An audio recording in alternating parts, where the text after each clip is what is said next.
So what about back home? I mean, you know, I'm sure you talk to your friends, family back home. Are they excited about this kind of thing, about the multi-hulls, about the wing, about... Yeah, it's interesting that in Australia they get almost no news of the America's Cup, and there was a little bit of a flurry about the potential venue down there.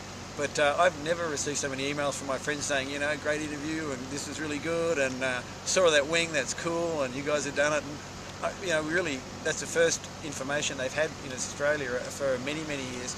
New Zealand, much the same. Everyone's sort of much more tuned into it. Obviously, there's a lot more news, but you know, there's it's put a whole new breath of fresh air into the whole America's Cup for people who are a little bit step away, who can't see it firsthand.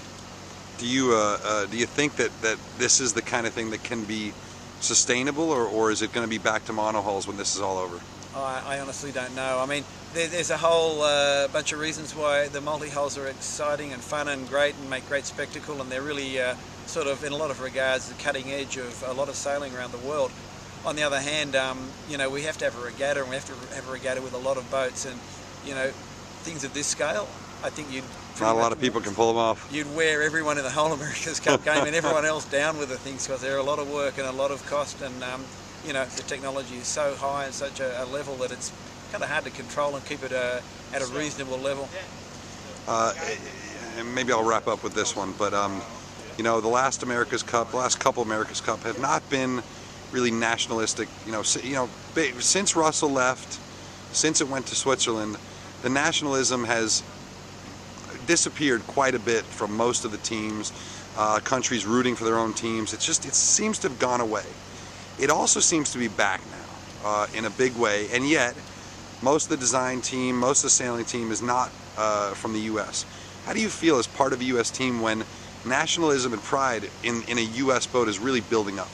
Well, I think actually some of the old values from the previous America's Cups, with America especially, and their great success over the 132-year streak, was driven by the technology and the American attitude of, like, get the job done, get out there with the best equipment, with better equipment than the guy out there, sail better than the guy next to you, and you know, it's the excellence, seeking and striving for the excellence that was what won those cups for 132 years. And I think people can identify in this country with what we're doing out there for those same core values. So I think that, you know, it may not be the people so much as the way things are done and the approach to it, and I'm sure people can recognise those things in this team here and bring it on. You know, I think it's great, and this certainly is one way to approach it. It's great. Well, this American editorially will say that we're pretty excited to have guys like you representing us. Thank you very much. I'm deeply honoured.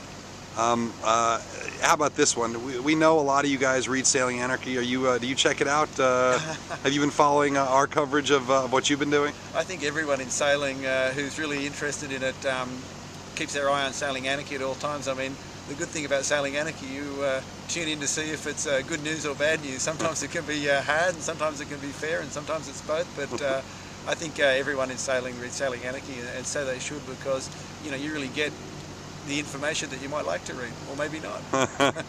All right, Fresh, the nickname, I read somewhere that it had something to do with milk delivery. Yeah, crazily. Is that it? I mean, it's certainly lost its context over the years, but originally I used to do a milk run with a couple of friends of mine in the local neighbourhood, and I one day said, let's do the accounts while they're fresh in our mind, and that's what they call me, fresh in the mind. Oh, you couldn't come up with a better story than that? Well, I've got the real story I can tell you later.